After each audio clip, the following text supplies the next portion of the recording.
This is Zachary Wester, charged with racketeering and false imprisonment in Florida.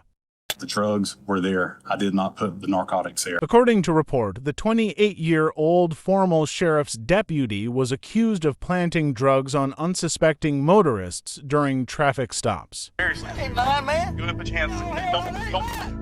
At this point, you are detained, okay? I don't do anything. Okay. I don't mess with that stuff. The drivers denied knowledge of the drugs, but they were arrested anyway. The syringe is actually in like a plastic, larger baggie with a plastic container with a substance in it that appears to be an illegal narcotic. Do you know anything about that? I do not. After a while, the arrests caused suspicion internally. Began what's called an internal affairs investigation into the defendant's use of his body cameras. Wester was suspended from the sheriff's department. First, he made the recommendation that the defendant be suspended pending the outcome of the investigation. The case went to trial where Wester pleaded not guilty to all charges. This is a case about an abuse of an incredible power. The defendant used his position as a deputy sheriff to make traffic stops on 12 members of this community and plant methamphetamine in their cars, methamphetamine and paraphernalia. He turned what should be a law enforcement agency, and is, into something for his own use that was criminal. Some of Wester's body cam footage was found mysteriously deleted or unusable. Why in the world would that have been deleted? I wish I knew that answer. However, the prosecution found something suspicious in one of Wester's body cam footage. Why in the world does the defendant have palmed in his hand, just clasped like this, not like this, not like this, like this, a plastic baggie? Why in the world does he have that there? I would submit that this is objective evidence where you see him planting drugs in the moment. You see something in his hand that has no reason, no logical reason, given this stop and what we know about it, for it to be there. This is him planting evidence, and you see it. During his trial, Wester's victims testify in court. And I knew my truck was clean. I knew it was. The white, small plastic baggie that was in that spoon that the deputy just showed you on this video. Had you ever seen that before? No, sir. Was that in your car? No, sir. The only thing I really saw was the fact that he did kept going into the car like several times over and over and over again. Because he'd come back, he'd talk to me, he'd go back to the car, he'd come back to me, he'd go back to the car. Curiously, Wester's body cam was always well placed at the moments when he found the drugs. The jury found Wester guilty of 19 of his 67 charges. Count 1, guilty of racketeering as charged. Guilty, guilty, guilty. Guilty of official misconduct related to Teresa Odom as charged. Wester was sentenced to 12 years in prison. Therefore, it is the intention of the court that you are sentenced to serve a total of 12 years, 6 months, and 8 days. This is Officer Michael Amyot, charged with assault. He pulled over a car for traffic violation. At the driver's seat was Richard Hubbard III and his girlfriend. But the traffic stop was anything but routine. Initially, Richard complied with Officer Amyot. But when Amyot tried to handcuff him, Richard resisted. A struggle ensued, and the officer got more and more aggressive. On her knees, Richard's girlfriend begged them to stop.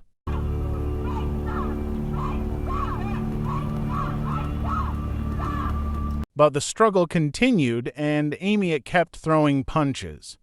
A passerby took this video showing Richard with his head under one officer's knee. In court, Amyot said that he acted according to the law. Initially, when we go down to the ground, well, he was wrestling with us, and he does throw a punch at me. That was just shown. But if he's wrestling with us, we use strike. But he also admitted that he kept punching and already subdued Richard. Flurries of punches that you threw, did he swing back at you one time? While I was throwing the punches, no. The prosecution said that Amyot violated Richard's civil rights with excessive police force.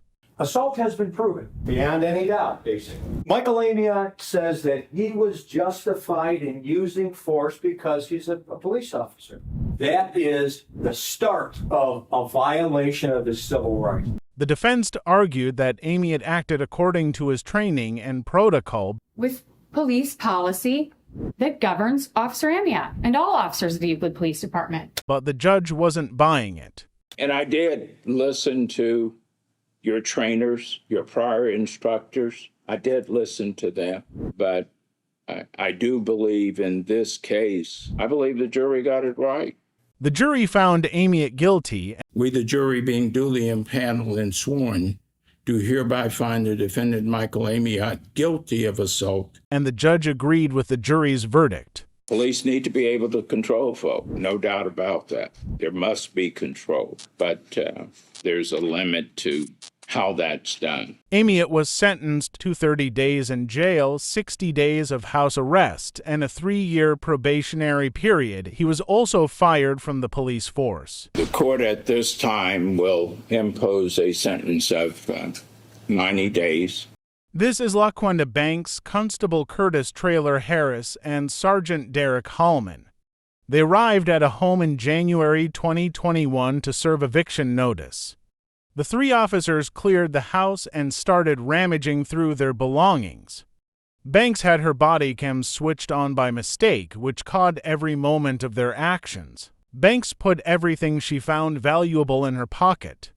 She later dumped them inside Sergeant Hallman's car. Constable Traylor Harris went to trial first. He initially denied any knowledge of the theft. What we see Miss Banks doing on the video, as everyone's seen it, were you aware of what she was doing?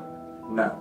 Never seen me pick up anything or conceal anything or hide. But the detective investigating the case believed that Traylor Harris was in on the crime. He was doing this unbeknownst to Constable Traylor Harris.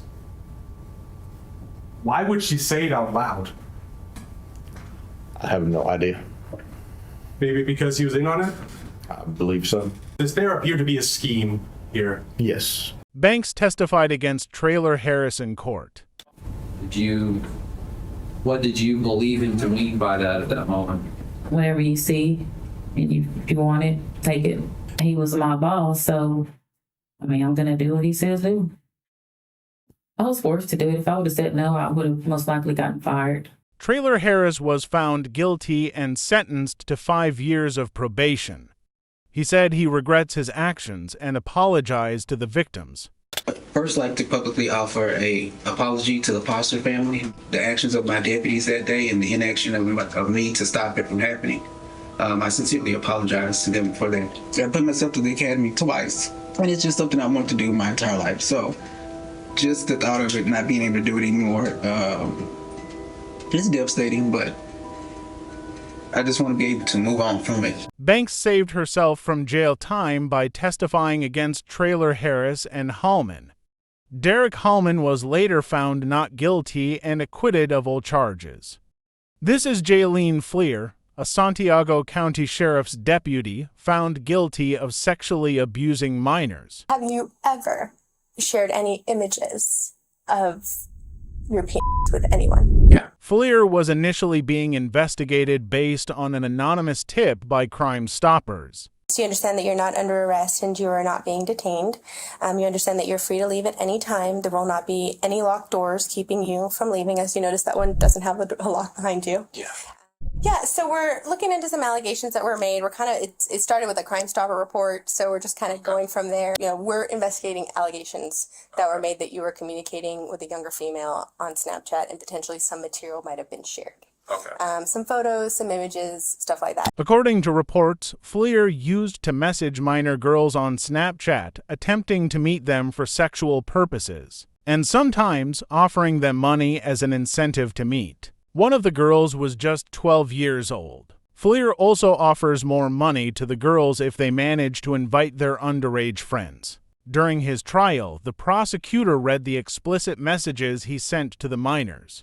The detail he goes into with regard to his sex exploits that he is trying to engage in with young children are just despicable. He tells multiple 12-year-old girls, "Do you have any younger friends who are interested in older men?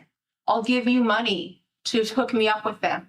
The younger they are, the better. He had asked her about soliciting younger friends, and she mentioned a 9-year-old friend.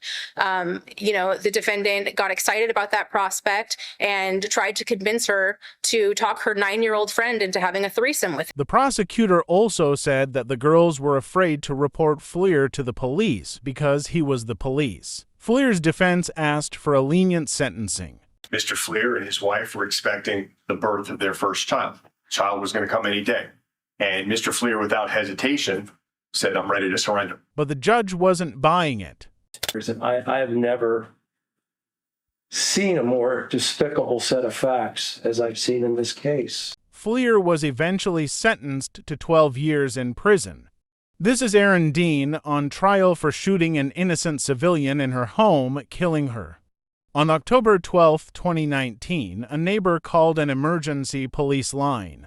I'm calling about my neighbor. What's going on there? Well, the front doors have been open since 10 o'clock, and I haven't seen anybody moving around. It's not normal for them to have both of the doors open this time. 28-year-old Atashiana Jefferson was having dinner with her nephew and left the front door open after burning some hamburgers. Officer Aaron Dean and his partner arrived at the scene. He worked around the house, looking for any sign of a break-in. The officers didn't announce themselves, thinking it was a burglary scene. Glass door was shut. The inner door was open. It looked ransacked. It was a mess. It looked like someone had methodically gone through that house looking for something. I was looking right down the barrel of a gun. And when I saw the barrel of that gun pointed at me, I fired a single shot from my duty weapon. As Dean approached the rear of the house, he spotted a figure through the window, aiming a gun at him, and immediately fired. Put your hands up! Show me your hands! Few moments later, Dean realized what he had done. When my vision cleared, then I observed the person that we now know as Miss Jefferson. I heard her scream and saw her fall like this, and I knew that I'd shot that person. Dean admitted that he didn't do competent police work that night. You tried to open the window to get inside a house where you didn't know where unknown assailants could be hiding that could be armed. Is that what you're telling this jury? Yes. That's your sworn... Is that good police work? No. A psychologist who assessed Dean concluded that he was not suitable for police work. My conclusion was that he was not psychologically suitable to serve as a police officer. And why is that?